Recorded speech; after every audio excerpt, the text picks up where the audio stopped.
And good evening. Welcome once again to another edition of the Truth Hour. My name is Johnny Guzman. It's a pleasure being here with you on this Thursday, the 29th of March, 2012. And tonight we have a great guest, Joe Anicelli. I pronounced his name correctly this time.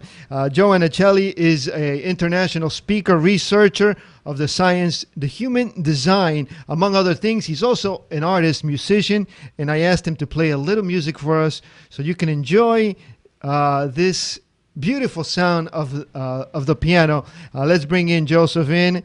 Joseph, how are you? Well, thank you. I hope you enjoyed this one then, Johnny. Okay.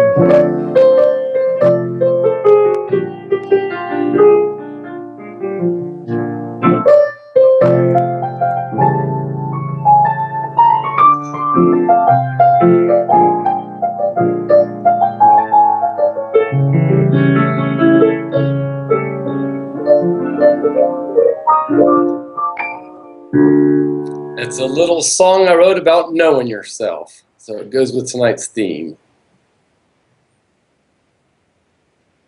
It's just putting the volume up a little higher so we can enjoy that wonderful little piece of music that you just played for us. Well, tonight's theme is Know Thyself, a term that, or two words, I should say, that go back a long way. You know, this is one of the key things I would say for us human beings is to know ourselves, because we spend so much time, Joe, in searching outside, you know, and I'm one of those. I was one of those, I should say, correct myself. Always looking for someone else to tell me what I already know. Looking for gurus, looking for groups, looking for cults, religions, constantly looking outside, and yet we don't pay attention to what's inside.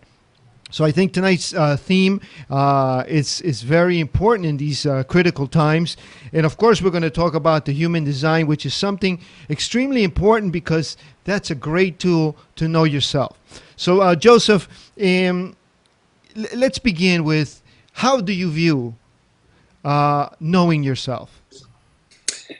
Thank you. It's a really good question. You know, I know myself sometimes by the reflection I create in those around me. So I can tell by the people around me what's coming out of me because I'm beaming onto them. I'm conditioning them with my aura. So if people around me are happy, I guess I'm doing well. And when people around me aren't happy, I pay attention to those clues because I'm in a situation where I'm interacting with other people and I want to pay attention and read the reactions. So I look at knowing myself as something that I do by myself, but I also do it when I'm with others. And I look at others as an extension or a reflection of where I am within myself. I look at the quality in the relationships I'm having to understand how I'm doing. And I hope that answers your question in a good way. Yeah, Joe.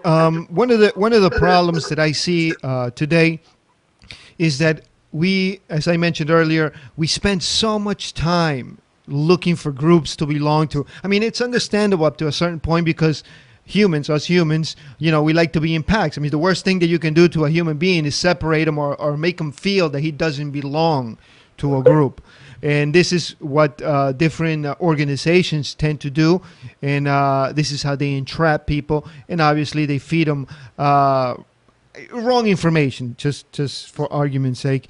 Or information that's just, as we were talking with Santos yesterday, keep them in the left brain and not let them use or getting to that right side of the human brain.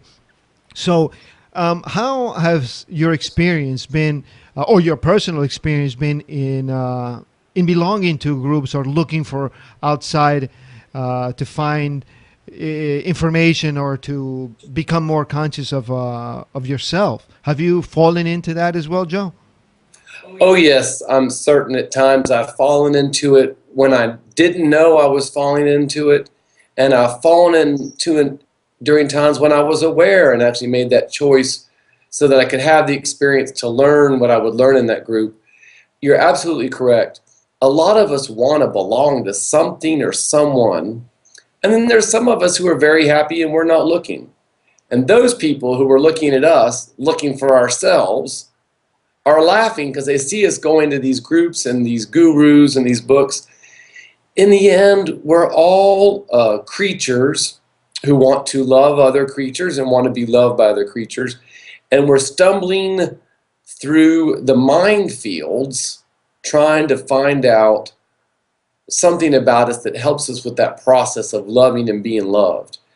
And in the groups that I've joined, you know, you start with the groups you're born into, Johnny. You're born into a family or an orphanage or a, you know, a church or a military group, or, you know, there's some buddy around you when you start this life journey.